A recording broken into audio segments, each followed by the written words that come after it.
Hello, it's Ryan from 2minutetennis.net, and in this video, I'm going to show you how to hit a Djokovic backhand. Please consider subscribing and hitting that notification bell. Even share this video with a friend, as those are the best ways to support this channel.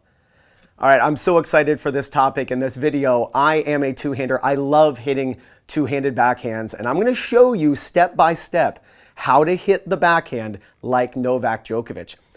I've got the Topspin Pro here to assist me, and this is just an awesome product. And this isn't just for beginners and intermediates. This is for advanced players too, really honing your technique. Here I am in my basement, and I'm going to be demonstrating this. So whether it's at home or on court, in your driveway, if you're a parent, a coach, or a player, you need to pick up a Topspin Pro. I'm going to put my affiliate link in the description below, and I'm going to pin it in the first comment below. So please check it out. There are 6 backhand checkpoints that'll get you hitting a backhand like Novak Djokovic. Let me go over the 6 checkpoints right now, and then we'll talk about each in a little more detail. So the 6 Novak Djokovic backhand checkpoints are the ready position, the unit turn, the drop, contact, extension, and then the finish. I have to choke up on my racket a little bit so I don't hit my ceiling. So again, that's checkpoint number 1, checkpoint number 2, number 3, number 4, number 5, and number 6. You want to know what those 6 checkpoints are, and then really what you got to make sure is that you're looking at video of yourself hitting backhands to make sure that you're using all 6 checkpoints. So checkpoint number 1 is the ready position. Now, let me say first, we need to talk about the grip, but I just made a video 2 days ago on how to hold the racket properly for every stroke. And I even talk about the Novak Djokovic backhand grip, what he uses for his backhand.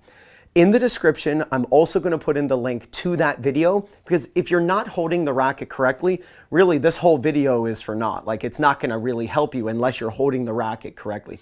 So please make sure that you click the link in the description below to check out the other video. It's a quick video on the different grips on forehands, backhands, serves, volleys, the grips that you use, and I even talk about the two-handed backhand and specifically Novak Djokovic. So, ready position. Elbows out. Don't have your elbows in, elbows out. I tell my students I should be able to smell your armpits, like get your elbows out, because that's going to help in both your forehand and your backhand. So we want these elbows out. When your opponent hits the ball, you split step. Now the proper timing on the split step, and I've made videos on this, is to be in the air as your opponent strikes the ball. You don't want to be landing as your opponent hits. The actual proper timing on the split step is to be airborne. This is what you see the pros do on return of serves, when they go to the net, all the time. And what that means is it synchronizes the brain and the body hitting the ground at the same time, and your brain recognizing where to go, and then when you land, you can instantly go in the direction you need to get the ball. So we're nice and ready in our ready position, right? You got to be ready for it to be a ready position.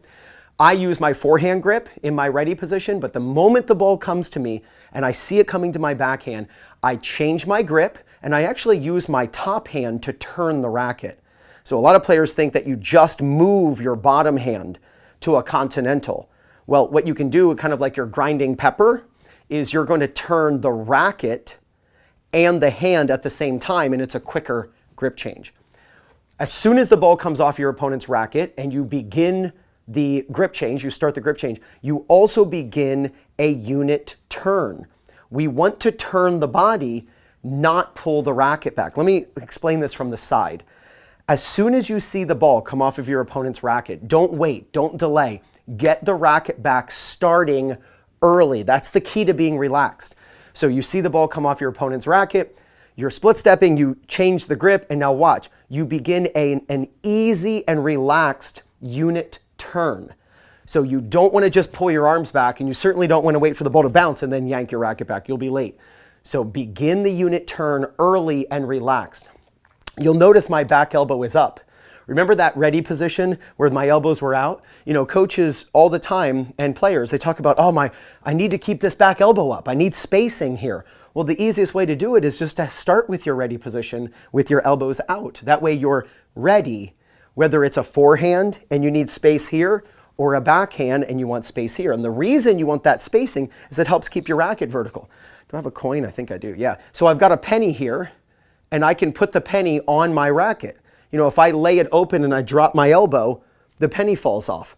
You want that racket straight up and down, and I'll explain why in a second, but we got to turn with the back elbow up, so just start with the elbows out in the ready position. So I turn, my racket goes 180 degrees back. My body is turned a little past 90, but my racket goes back 180 degrees.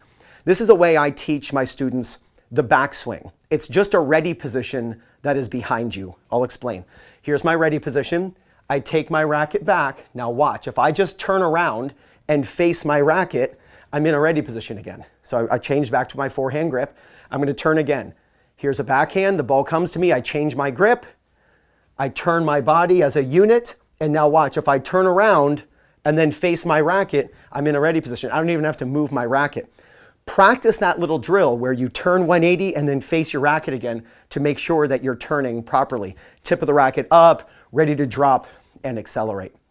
Now, speaking of dropping and accelerating, when the ball bounces and the ball starts to come up, that's when you're going to begin dropping the racket. And that varies based on the speed of the ball and the depth of the ball. But just a basic shot, the ball bounces and it begins rising, that's when you're going to begin dropping the racket. Now, this checkpoint is called the drop.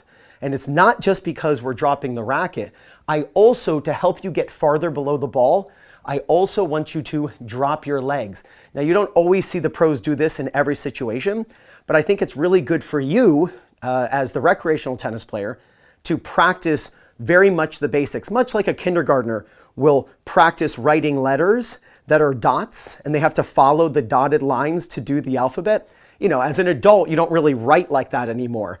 But that's where you have to start to make sure that you're within a range of acceptability as you get older. It's the same thing. I want you to really practice the basics of getting the racket below the ball, and bending the knees really helps that. And then we can use that energy as part of the kinetic chain actually into the shot. But we want to use our legs and we're going to drop the racket. Now, when we drop the racket, we have to close the racket. So you'll see that my racket at the moment is tilted down.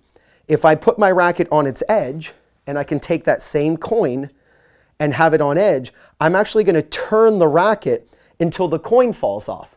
And now my racket's closed. Anywhere from 30 degrees to 45 degrees is a great thought in having your racket closed. This is so vital to hitting topspin. And this is what I'm going to show you in a second here, Novak Djokovic doing. When you drop your body and you close your racket face, that gives you the confidence and belief and trust that you can swing up to the ball and have your racket square against the back of the ball at contact. Many players, especially beginners, hit backhands. One, most beginners don't change their grip and they just use their same old forehand grip, and that leads to the racket being wide open. When your backhand is wide open and it goes sailing long, or it's wide open and then you try to turn it to get it square against the back, but you turn it too early and then the strings are down, that fix comes from actually closing the racket face. If your racket is straight up and down in the back, which most people think, they're like, okay, I want my racket straight up and down, able to hold a coin. That way it's straight up and down when I get to the ball. It's just not how it works. When the racket is on its edge in the back, it almost always leads to being open at contact and the ball goes sailing out. So changing the grip helps address that, but also manually taking your left hand, if you're right-handed, your top hand, I should say, the hand at the top of the grip, and turning the racket and closing it. That's a great tip for your forehand as well. Make sure you drop the racket, but close the face. That allows you to then swing up low to high and trust that the racket will be square at contact. Watch this. I'm going to hit a ball with topspin, and then I'm going to show you the ball spinning. Look how the ball is spinning. See, the Topspin Pro gives you it allows you to see and feel spin. And so you get instant feedback. You don't have to wonder.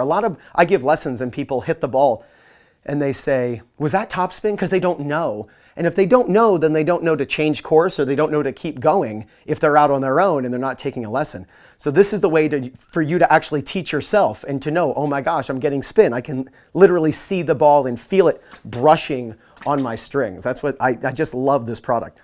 So we're down below the ball for checkpoint number 3. Our racket is closed. My legs are bent, but now I'm going to start coming up. Just again, this is the the way a kindergartner, you know, a 5-year-old, 6-year-old learns to write the alphabet. You're trying to get them to be perfect, and then they deviate from there as they get older, but it's the same thing. I want you using your legs and coming up.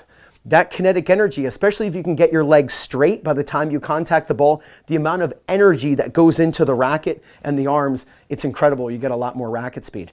So we're coming up, and again, we're going from below the ball to above the ball. We are brushing, getting the ball to spin.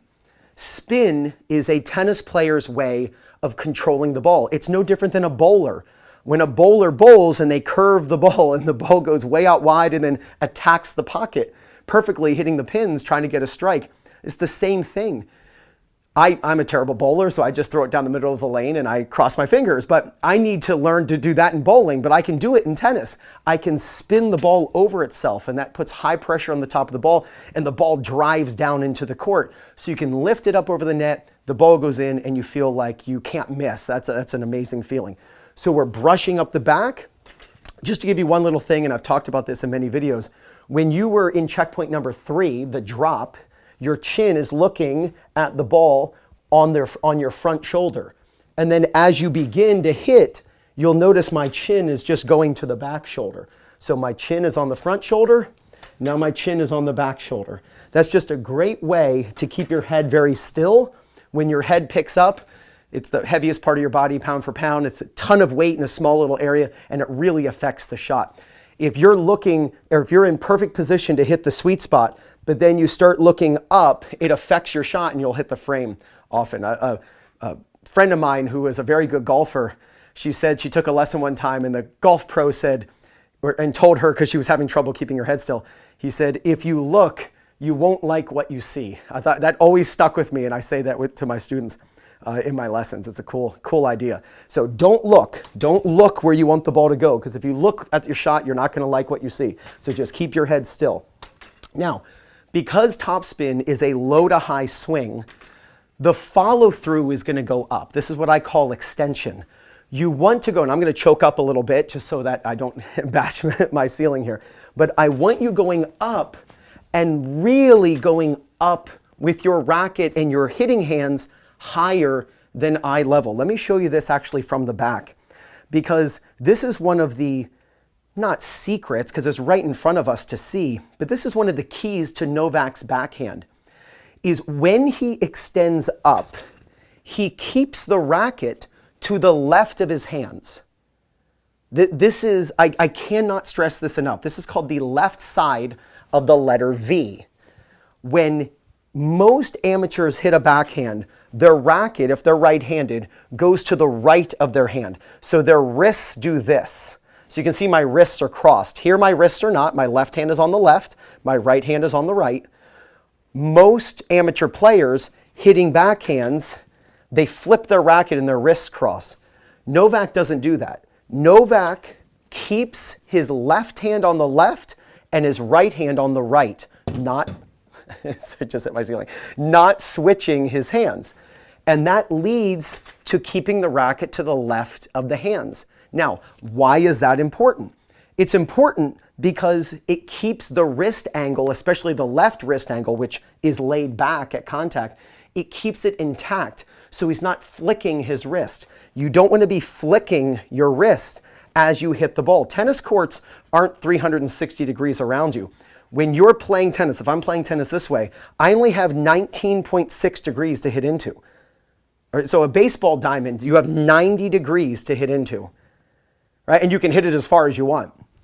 In tennis, you don't have 90 degrees to hit into, you have 19.6 degrees from the baseline to the corners of the singles courts on the other side.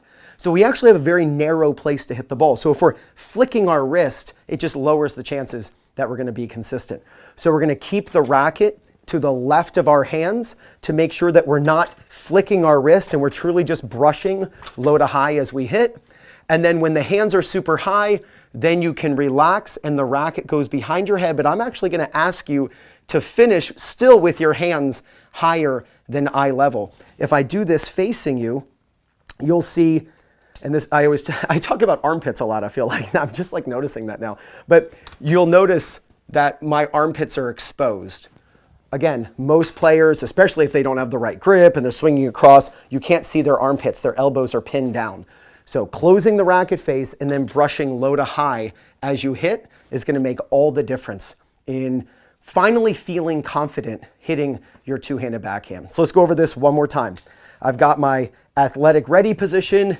As soon as the ball comes to me, I change my grip and I turn my body to take the racket back, and the racket goes back 180 degrees. I'm going to help assist the racket getting below the ball by dropping my legs as well, closing the face of the racket. When the racket is closed 30, 45 degrees, it allows me to swing up to contact with a racket being square at contact facing my target, brushing low to high. I'm going to keep that wrist angle by having the left side of the letter V, and then I'm going to finish with my hands higher than eye level and my armpits exposed to my opponent. So let's check out video over and over again of Novak Djokovic hitting a two-handed backhand. And this video is actually courtesy of Essential Tennis. I'm going to put their link in the description below, so make sure you give them a subscription. Just incredible instruction and video footage of the pros. So a big shout out to Essential Tennis for that. And then I'll even show you my backhand and my attempt to hit the Djokovic backhand, and you'll be able to see that video of me hitting from the back view and the side view.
So if you work on the grip, if you work on the 6 checkpoints, and you start hitting your backhand like Novak Djokovic, there's no doubt you're going to gain confidence, win more matches, and play much better tennis.